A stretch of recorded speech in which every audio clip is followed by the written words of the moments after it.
Welcome to Rated Radio Plus. I'm your host, Shane Wyndham. This is Earl Sweatshirt versus Propaganda. Let's dig in.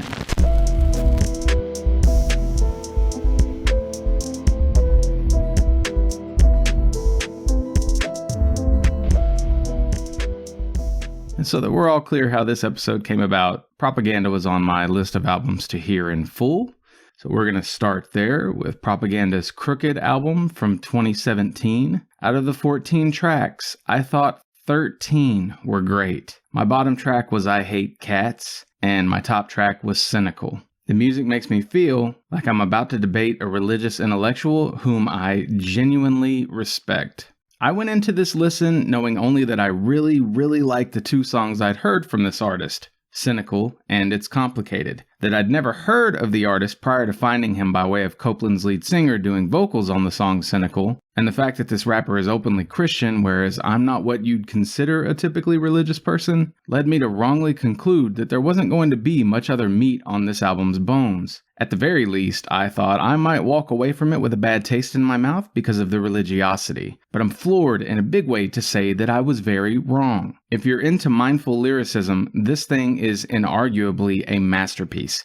The humanistic political messaging, the strong smackdowns of most isms we live with pertaining to discrimination, and the big tent nature of the mind on display all gel to create something I'm immediately ready to hear again and again. But the pros don't stop there. Prop's voice and style is like if Yellow Wolf weren't quite so hood. Most hooks, along with their common additions of pre- and post-choruses, are strong. The majority of songs have a clear theme, which gets us away from some of the typical rhyming about whatever comes to mind that you get with other rap. While some of the content may carry adult weight, there's no cussing here, making it safe to play around young people. And the small bits of religiosity we do get are far more New Testament Jesus than Old Testament Yahweh. I'm sure the disc would be considered a woke manifesto by right-wing simpletons, but given that this was created as the world was adjusting to the realities of Trump's first term, and we're now living the fascist dystopia that's been his second term thus far, I got more comfort out of hearing another sane person go so hard in the paint against what our ever more corrupt system of governance represents than most crying children probably get from their mother's embrace. The one thing I admit to finding difficulty in assessing about this LP is the music itself. Make no mistake, I like it a lot, but it's so spacey overall that I had trouble determining how much of the underlying melody work was or wasn't changing, and this also made complexity in the instrumentals routinely hard to ascertain.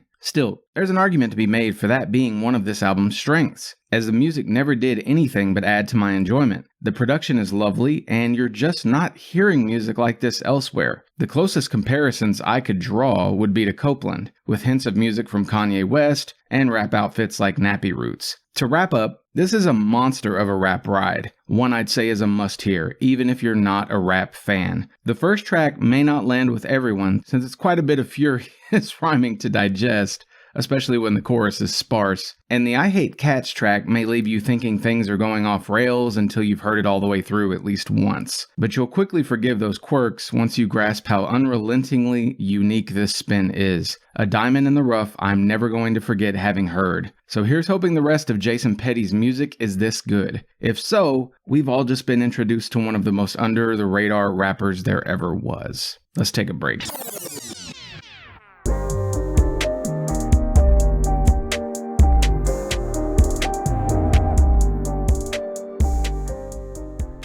So the TikTok Billboard hit I listened to this time around was a song called Maybe by Gabriella B. Let me start with the fact that this is a solidly composed and produced pop love song. Fans of Olivia Rodrigo should appreciate this with ease, or I could even see some fans hating it because of the striking similarities between both artists' voices and styles. The lyrics are that sad, happy variety, and good without quite being masterful. You get appropriate movement in the melody throughout, even if the music is nothing novel. There's a bridge where the energy of the track picks up unexpectedly to mixed effect, and the song cuts off before getting too repetitive. So we're talking something which deserves to be thought of as hit-worthy, above average in a handful of ways without being something you absolutely have to hear. 7 out of 10 stars from me. Now, let's go talk about Earl Sweatshirt.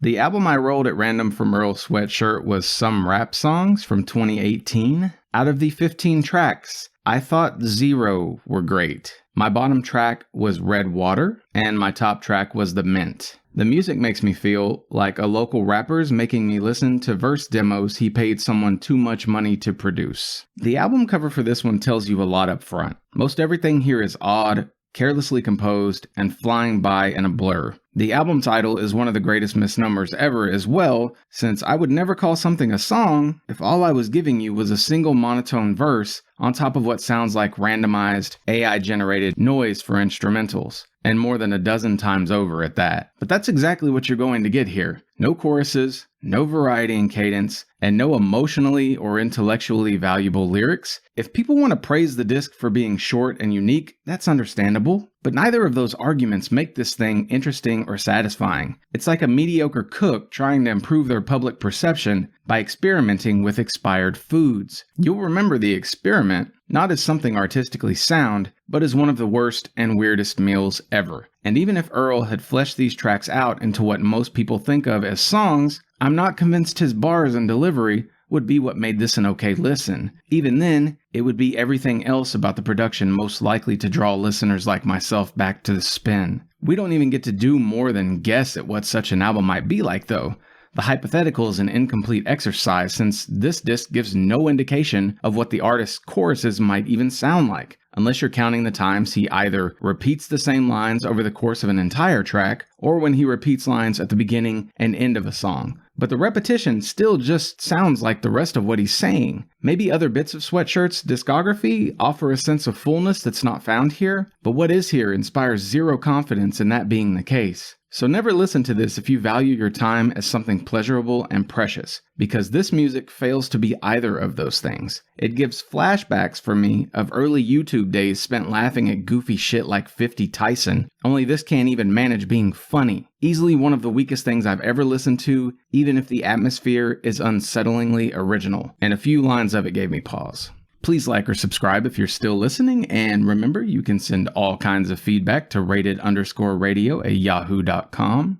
This may be the most obvious thing ever, but Propaganda steamrolled Earl Sweatshirt for me here. Crooked is the most thoughtful rap album I've ever heard, and I'd put it on par with the likes of the best Eminem or Outkast. So some serious praise if that wasn't yet clear. One thing I do want to say is that I listened to Earl immediately after Prop, so maybe I was just primed to hear Earl's music as garbage. Also, after writing my review, I just had to go look at critic reviews, and it's pretty much universal disagreement with my take on the album, Some Rap Songs. Other critics seem to have absolutely adored that disc, and I am not going to pretend to understand those takes. I guess some of us are in this game to smell colognes and perfumes, while others get a kick out of sniffing putrid farts. Figured those of you who like Earl and hate Prop would take some comfort in knowing that my opinion on both is not anything close to popular, so maybe the real loser here is me. Anyway, that's going to do it for now. Catch the main show every Friday at 9 a.m., and I'll be back with more Rated Radio Plus in 2 weeks. Plenty of time to fill your world with music.